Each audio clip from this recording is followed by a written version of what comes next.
सास बनी डंडे वाली भूत। शिखा की नई नई शादी हुई थी।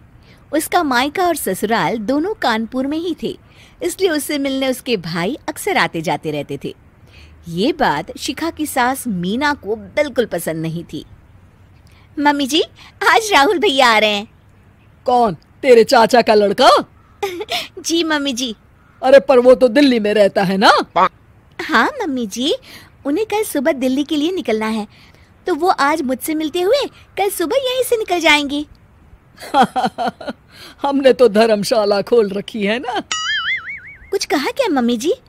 मैंने कहा हाँ हाँ, आने दे तेरे भैया को, जमकर खातिरदारी करेंगे। अब तो कुछ करना ही पड़ेगा, इससे पहले कि मेरा घर धर्मशाला बन जाए। ये कैसी बातें कर रही हो मीना? सच ही तो कह रही हूँ। अभी इसकी शादी को साल भर भी नहीं हुआ और आए दिन इसके घर वाले आ धमकते हैं। अरे तो क्या हुआ, वो इसी शहर में रहते हैं तो हाल चाल लेने आ जाते हैं।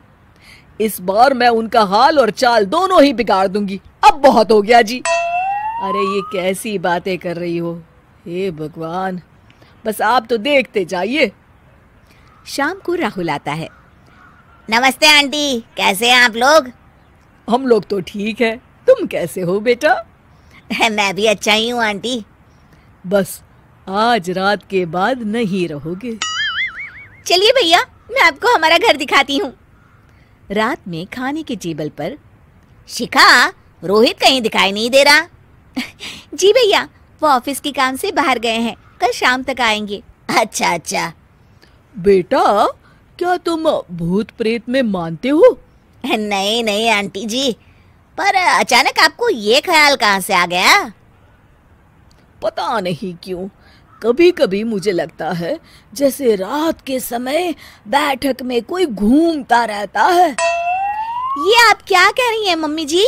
हाँ, तुम लोग घबरा ना जाओ, इसलिए मैंने आज तक इस बारे में कुछ नहीं कहा।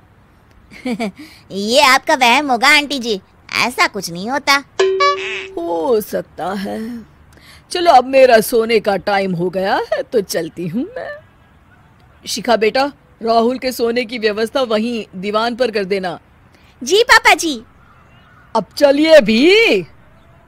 अच्छा, तो बैठक में सोने वाले हैं साहबजादे। क्या बड़बड़ा रही हो? कुछ नहीं, आप सो जाइए। मीना और महेश के सोने के बाद शिखा और राहुल आपस में बात कर रहे होते हैं, तभी डोरबेल बजती है। अरे आप! सरप्राइज! काम जल्दी खत्म हो गया तो मैं आज ही चला आया। ये तो बहुत अच्छा किया। देखिए राहुल भैया भी आए हुए हैं, आप दोनों का मिलना भी हो जाएगा। कैसे हो रोहित? मैं तो ठीक हूँ भैया।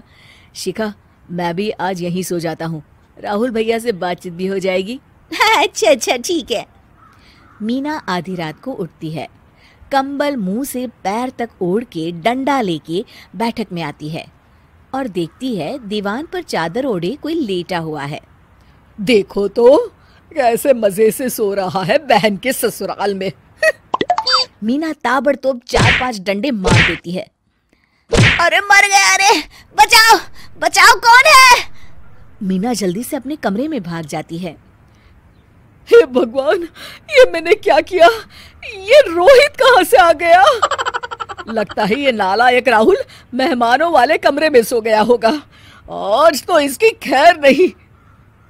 उधर बैठक में, अरे क्या हुआ रोहित? मैं बाथरूम में था, तुम्हारे चिल्लाने की आवाज सुनी। पता है भैया, मैं सो रहा था, अचानक से कोई आकर मुझे डंडे मारने लगा। ये क्या कह रहे हो? लगता है तुम भी आंटी की तरह भूत प्रेत में मानते हो। नहीं नहीं भैया, सच में कोई आया था। मैं तो जा रहा हूँ मेहमानों वाले कमरे में सोने के लिए। इस समय अपने रूम में जाऊंगा तो शिखा की नींद खराब हो जाएगी। ठीक है भाई, जाओ तुम, जहाँ तुम्हारा भूत डंडा लेके ना आ सके। थोड़ी देर बाद मीना कंबल ओढ़ के डंडा लेकर मेहमानों वाले कमरे में पहुंच जाती है। वो बिस्तर पर सोए रोहित को फिर डंडों से मारने लगती है। अरे मर गया, अरे मर गया। तू भूत प्रेत में नहीं मानता ना? ये ले, अब डंडे खा। हैं? ये तो माँ की आवाज है। रोहित कंबल खींच देता है। बेटा तू, अरे ये क्या कर रही हो माँ? मार मार के मेरा भरता बना दिया आपने। माफ कर दे मेरे लाल, मैंने तो तुझे ही मार मार के लाल कर दिया। मैं तो उस राहुल के बच्चे को सबक सिखाना चाहती थी। राहुल भैया को? हाँ बेटा, मुझे लगा अगर उसे डंडे मारूंगी तो शिखा के मायके वाले यहाँ आना छोड़ देंगे। हे भगवान, माँ ये घर शिखा का भी है, उसके घर वाले जब चाहे आ सकते हैं। हाँ बेटा, आज मुझे भगवान का इशारा समझ में आ गया। मैं कितना गलत करने चली थी और अपने ही बेटे को चोट पहुंचा दी। अब चुपचाप जाके सो जाओ माँ, और किसी को कुछ बताने की जरूरत भी नहीं है। शिक्षा दूसरों का बुरा चाहने वालों के साथ भी बुरा ही होता है।